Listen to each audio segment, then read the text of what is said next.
नमस्कार साथियों जैसा कि पिछले वीडियो में हमने आपको बताया था कि आप जो है अवैध कब्जा जो कि मान लीजिए तत्काल वाला, ठीक है ना, ये जो है ये मैं इसमें आपको बताऊंगा कि अधिक पुराना कब्जा कैसे हटवाएं। लेकिन पिछले वीडियो में हमने बताया था अगर कोई मान लीजिए विवाद कर रहा है आपकी ज़मीन पर या मान लीजिए थोड़ा बहुत कब्जा कर लिया है तो उसे जल्दी से जल्दी कैसे हटवाएं, ठीक है ना। क्योंकि जो तत्काल कब्जा हो रहा है या मान लीजिए जो 2-3 महीने 6 महीने के अंदर अंदर जो कब्जा हुआ है उसके लिए रेमेडीज अलग हैं और इनके लिए अलग है, उनके लिए सेक्शंस अलग भी हैं, ठीक है ना। उस जो है उसमें बताया था मैंने 145 164, ठीक है ना, सेक्शन 6 उसमें रेमेडीज हैं, ठीक है ना। लेकिन साथियों जहां पर कोई बंदा आपकी जमीन पर काफी समय से कब्जा किए, मान लीजिए 8 साल से, 5 साल से, 10 साल से, 12 साल से, 15 साल से कब्जा किया है, तब आप उसके खिलाफ कैसे कार्रवाई करें और अपनी जमीन जो है वो वापस पाएं, ठीक है। सबसे पहले और विद प्रूफ के नुकसानी दर भी आप ले सकते हो काफी लाखों में रुपए, वो भी हम आपको बताएंगे। लेकिन उससे पहले कुछ चीज़ आप जान लीजिए। एक चीज़ साथियों और, अगर आप बेहतर कानूनी सलाह लेना चाहते हैं या कोई डॉक्यूमेंट चेक करवाना चाहते हैं या कोई कंसल्टेशन करना चाहते हैं तो कॉन्टैक्ट नंबर हमारा वीडियो के डिस्क्रिप्शन में मिल जाएगा, आप बेहतर से बेहतर कानूनी सलाह ले सकते हैं। सबसे पहले मैं एक चीज़ साथियों बता दूं कि कब्जा कई तरह का होता है, ठीक है। कोई सीमा संबंधी विवाद होता है, कहीं पड़ोसी से विवाद होता है, कहीं मान लीजिए कोई दबंगई से आपकी ज़मीन पर कब्जा कर रहा होता है। सबके लिए अलग अलग सेक्शंस हैं, ठीक है। कुछ रेगुलर सूट हैं, कुछ सरसरी प्रक्रियाएं हैं। रेगुलर सूट में अगर आपके वकील ने डाल दिया शुरुआत में तो केस लड़ोगे 5-6 साल। अभी मैं आपको सब कुछ समझा दूंगा। सबसे पहले मैं एक चीज़ आपको बता दूं कि अक्सर लोग क्या कर रहे हैं कि भाई वकील के पास जाते हैं और वकील गलत धाराओं में मुकदमा दर्ज कर देते हैं, हार भी होती है, पत्रावली कैंसिल भी होती, कब्जा समय सब कुछ मतलब आपका चला जाता है। अब देखिए मैं एक चीज़ बताऊँ, एक बंदे का एप्लीकेशन लिखता है कब्जा हटवाने के लिए, ठीक है। किसके लिए? कब्जा हटवाना। उसकी एक्स प्रॉपर्टी पर किसी ने कब्जा कर लिया था लगभग 3-4 महीने से, 3 या 4 महीने से, ठीक है। अब उसने क्या किया भाई, 20 रुपए वाले एडवोकेट से या किसी मुंशी से उन्होंने जो है खुद लिखवा लिया। अब उन्हें प्रॉपर्टी ट्रांसफर एक्ट हो गया, लिमिटेशन एक्ट हो गया, विनिर्दिष्ट अनुतोष अधिनियम हो गया, उनके बारे में जानकारी होती नहीं है। तो उन्होंने लिख दिया इस प्रार्थना पत्र पे, फलाना व्यक्ति जो है हमारी जमीन पर 3 साल से कब्जा किए हुए भाई। अब यही उन्होंने गलती कर दी। ये प्रार्थना पत्र कब्जा न हटवाने के चक्कर में कब्जा दिलाने के फेवर में चला गया। तो सबसे पहले तो ये कहूँगा कि आप अगर कब्जा हटवा रहे हैं तो किसी 20 या 30 रुपए को लेके आप ड्राफ्टिंग मत करवाइए, क्योंकि ये आपकी कब्जा हटवाने के लिए नहीं बल्कि उसके फेवर कर देगा, ठीक है ना। क्योंकि अलग अलग नियम है भाई, लिमिटेशन के भी नियम है, तो ऐसे मत लिखवाइए आप, ठीक है। और अच्छे एडवोकेट से लिखवा लीजिए ना, ठीक है ना। अगर कोई दिक्कत हो रही है तो आप मेरे द्वारा भी लिखवा सकते हैं। अवैध कब्जा ऐसे कोई शिकायत संबंधी है, ठीक है, तो ड्राफ्टिंग करवा सकते हो। ऑनलाइन पीडीएफ आपको प्राप्त कर दी जाएगी, कॉन्टैक्ट नंबर वीडियो डिस्क्रिप्शन में मिल जाएगा, ठीक है। चलिए आते हैं हम अपने टॉपिक पे, सारी चीज़ें छोड़ते हैं। देखिए साथियों, मान लीजिए इस प्रॉपर्टी पर 12 साल से कब्जा है किसी का या 15 साल से कब्जा है। अब आप हार मत मानिए कि अगला व्यक्ति मालिक बन जाएगा। अब आप कहोगे सर आप ही लोग बताते हो कि 12 साल पे मालिक बन जाता है। हाँ, बन जाता है। वो एडवर्स पोजीशन होता है, वो प्रतिकूल कब्जा होता है, प्रतिकूल कब्जा, ठीक है ना।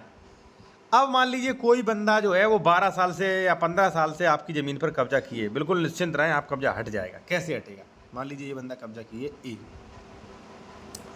इसके खिलाफ आप धारा 134 में केस ले आइए।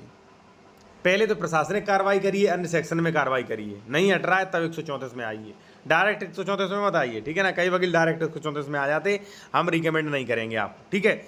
या मान लीजिए कोई ज़मीन पर पार्टेबल कब्जा किए 15-20 साल से, फिर भी आप डायरेक्ट उसमें ना आए, 134 में ना आए, फिर 24 में जाएँ आप, ठीक है ना। गलत हो जाएगा इसमें। अब देखिए, एक कब्जा किए आपकी ज़मीन पर भाई, तो आपको क्या करना है, आपको साथियों 134 में केस डालना है, 134 में। अब ये 134 क्या कहता है वो आप जान लीजिए। बिना हक के भूमि के अध्यासी व्यक्तियों की बेदखली, यानी कि जो बिना अधिकार के ये अध्यासी है ना, यहाँ पे कब्जा करके रखा है ना उसने, ये हटाया जाएगा, स्पष्ट कह रहा है। अब आप कहोगे प्रतिकूल कब्जा, प्रतिकूल कब्जा नहीं मिलेगा भाई। प्रतिकूल कब्जा की कई सेक्शंस में वो कई कंडीशन, टर्म एंड कंडीशन पूरी करनी होती है, तब प्रतिकूल कब्जा होता है, ठीक है ना। और वो कोई भी नहीं कर पाता है भाई, उसे एविडेंस देना होते हैं कि हम मान लीजिए 12 साल से इस पर रह रहे हैं, दूसरा बात, उसे एविडेंस देने होंगे कि हमें निरंतर कब्जा, उसे एविडेंस देना होगा कि मालिक की जानकारी में था, ठीक है ना।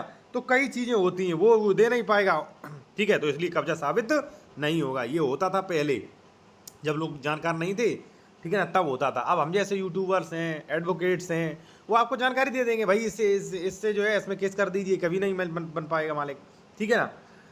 तो देखिए इसमें क्या लिखा है, जहाँ कोई व्यक्ति तत्समय विरोध बंदों की अनुरूपता के अन्यथा भूमि या आसामी की सहमति से, ठीक है ना, भूमिधर या आसामी की सहमति के बिना, देखिए अब देखिए इसमें क्या लिखा है, सहमति के बिना, ठीक है ना,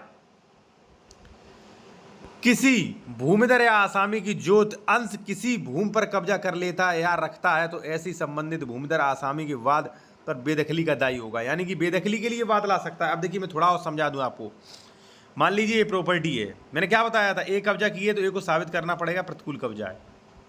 तो प्रतिकूल कब्जे की टर्म एंड कंडीशन क्या होती है, 12 साल से कब्जा हो, निरंतर कब्जा हो, निर्विवाद कब्जा हो, ठीक है ना, और मालिक की जानकारी में कब्जा हो। ये तभी होगा जब आपने सहमतिपूर्ण कब्जा दिया होगा, और आपने सहमति दी है या नहीं दी है ये कभी भी प्रूफ कोर्ट में नहीं कर पाएगा भाई, ठीक है ना। तो इसका लाभ लीजिए आप। वेद दरों पर नुकसानी का भुगतान करने के लिए भी दायी होगा, यानी कि भाई इसने जो नुकसान किया है 10 साल से, भाई इसमें अनाज वगैरह फसलें वगैरह पैदा होती, वो भी तो नुकसान किया, वो भी इससे लगेगा, ठीक है, आपको टेंशन लेने की जरूरत नहीं, ठीक है ना। और इसमें पक्षकार जो है वो राज्य सरकार और ग्राम पंचायत पक्षकार बनवाए जाएंगे, ठीक है ना, 2 पक्षकार बनवाए जाएंगे। अब एक चीज मैं आपको बता दूं भाई, नुकसानी दर कितना मिलेगी, बहुत नुकसानी दर मिलेगी आपको। नियम 127 क्या कहता है, 134 136 के अंतर्गत नुकसानी दर के लिए वाद दायर कर सकता है। इसके अंतर्गत कार्रवाई नुकसानी दर के लिए न्यायालय संबंधित राजस्व अधिकारी का विवेक होगा। इसमें सीधा सीधा आप ये समझ लीजिए कि नुकसानी जो है वो कम से कम 5% प्रति वर्ष से लगेगी। आपकी ज़मीन 10 लाख की है तो 50,000 रुपये प्रति साल, ठीक है, कम से कम।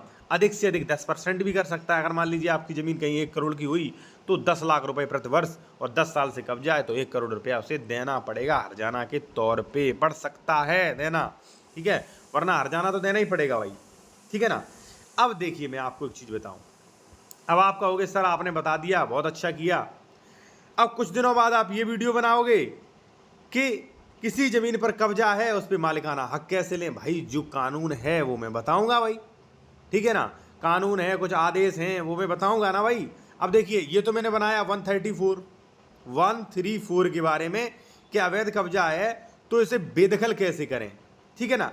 अब एक धारा और है साथियों 144, वो ये कहती है कि भाई उसके बारे में भी वीडियो बनाऊंगा आगे, कि अगर मान लीजिए आपका इस ज़मीन पे कब्जा है तो आप अपने अधिकारों की घोषणा कर सकते हैं और ये ज़मीन अपने नाम करवा सकते हैं, भाई अपने नाम करवा सकते हैं।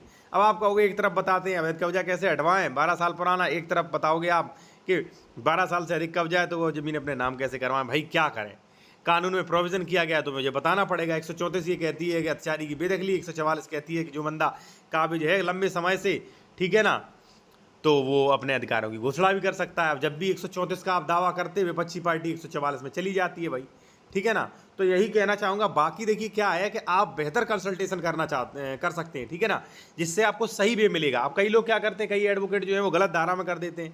तो आपका मान लीजिए अवैध कब्जा संबंधी या कोई अन्य सिविल मैटर पे विवाद है तो आप कंसल्टेशन, बेहतर कानूनी सलाह ले सकते हैं ओनली 190 रुपीज़ में, ठीक है ना, 190 रुपये में, ठीक है ना।